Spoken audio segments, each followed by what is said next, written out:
பாவத்தின் சம்பளம் மரணம். சரிங்களா? தன்னுடைய ஜீவனை ரட்சிக்கிறதுக்கு தான் எல்லா மகான்களும் சொல்லி கொடுத்துருக்காங்க.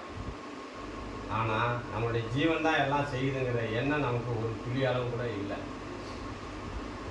இந்த உடம்பை பார்த்து நான் செய்கிறேன் அப்படின்னு சொல்கிறோம். ஒரு வேலை செஞ்சு முடிச்சா என்ன சொல்கிறோம், நான் செஞ்சுட்டேன் இந்த வேலையை அப்படின்னு.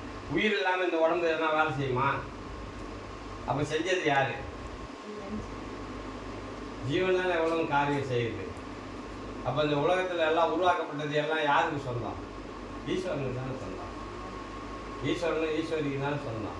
சிவனுக்கு சக்திக்கு தானே சொந்தம். இந்த நீ பார்க்குற நீக்க மரம் நிறைஞ்சிருக்கிறது தாயின் தகப்பனும் தான். புரியுதுங்களா? நம்ம இந்த உலகத்துக்கு தந்தது அந்த தாயின் தகப்பனும் தான். அப்போ அன்னையும் பிதாவும் முன்னேறி செய்யணும். அவங்கள வணங்கணும் முதல்ல.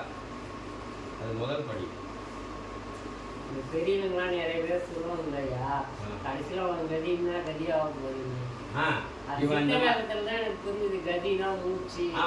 இப்போ சொல்லுவான், இவன் இந்த மாதிரி ஒரு தவறான வழிக்கு போயிட்டு இருக்கான், தவறான செயல் செய்யறான், இவன் என்ன கதிக்கு ஆளாவானோ அப்படின்னு சொல்லுவான். என்ன கதி?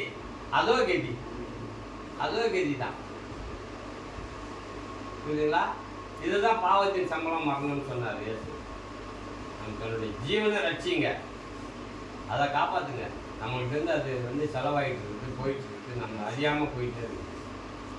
அதை யார் ரட்சிக்கிறாங்களோ அதுக்கு பேர் தான் ஜீவரட்சை. ஆனால் அது இறைவனடி சேர்ந்தாருன்னு சொல்லுவாங்க. இறைவனடிலாம் இந்த வித்தை பண்ணால் மட்டும்தான் சேர முடியும், இல்லைன்னா அவங்களாம் சேரவே முடியாது. சரிங்களா? வேறு ஏதாவது சந்தேகம் இருக்கா?